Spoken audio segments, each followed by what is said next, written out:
ഇതിൻ്റെ ആദ്യ ഘട്ടം എന്നുള്ള രീതിയിൽ ഈ കേസിൽ മുഖ്യ പങ്ക് വഹിക്കുന്ന ഒരു വ്യക്തി, അതൊരു സുഹൈൽ 50ലധികം മോഷണ കേസിലെ പ്രതിയാണ്.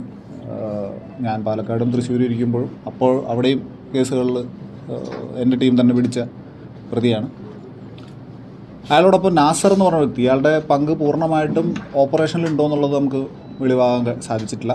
എന്നിരിക്കലും ആളുടെ involvement in sale of the proceeds, അതിനുശേഷം ഇതിൻ്റെ സഹായ സഹകരണങ്ങളും ഗൂഢാലോചനയിലും ഉണ്ടാവാൻ സാധ്യതയുണ്ടെന്ന് കരുതുന്ന നാസർ. പിന്നീടുള്ളൊരിത് മനോജ് എന്ന് പറയുന്നത് ഈ കേസിലെ മോഷണം മുതൽ വിൽപ്പനയ്ക്ക് വേണ്ടിയിട്ടുള്ള എല്ലാവിധ സഹായ സഹകരണങ്ങളും ചെയ്തു കൊടുത്ത വ്യക്തിയാണ്. മനോജ് തന്നെയാണ് സുഹൈലിന് ഇതിനു മുന്നത്തെ പല കേസുകളിലും ജാമ്യമടക്കമുള്ള നടപടികളിലേക്കുള്ള സഹായങ്ങളും ചെയ്തു കൊടുത്തിരിക്കുന്നു. സുഹൈലിൻ്റെ നാട്ടിലെമ്പാടും കേസുകളുണ്ട്, പലയിടങ്ങളിലും ഇല്ല.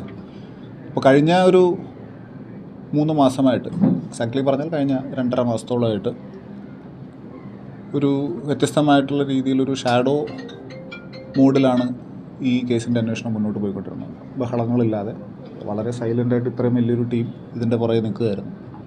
അതിൽ നിന്ന് കിട്ടിയിരിക്കുന്ന ലീഡ് പ്രകാരം മനോജിൽ കൂടെയാണ് ഞങ്ങളിപ്പോൾ എത്തിയിരിക്കുന്നത്. ഈ കേസിൻ്റെ ഞാൻ ആദ്യമേ പറഞ്ഞു, ഇതിൻ്റെ 1ാം ഘട്ടം മാത്രമാണ് ഇപ്പോൾ കംപ്ലീറ്റഡ് ആയിരിക്കുന്നത്. ഇതിൽ തുടർന്നും പ്രതികൾ ഉണ്ടാകാനുള്ള സാധ്യതകൾ കൂടുതലാണ്. ഇങ്ങനെ പറയാൻ കാരണം, ഈ കേസുണ്ടായി ആ സംഭവത്തിന് ശേഷം തന്നെ ഏകദേശം ഒരു 20 ദിവസത്തിന് ശേഷം ഇതിലെ മുഖ്യപ്രതിയായിട്ടുള്ള സുഹൈലിനെ കസ്റ്റഡിയിൽ എടുത്തിരുന്നതാണ്.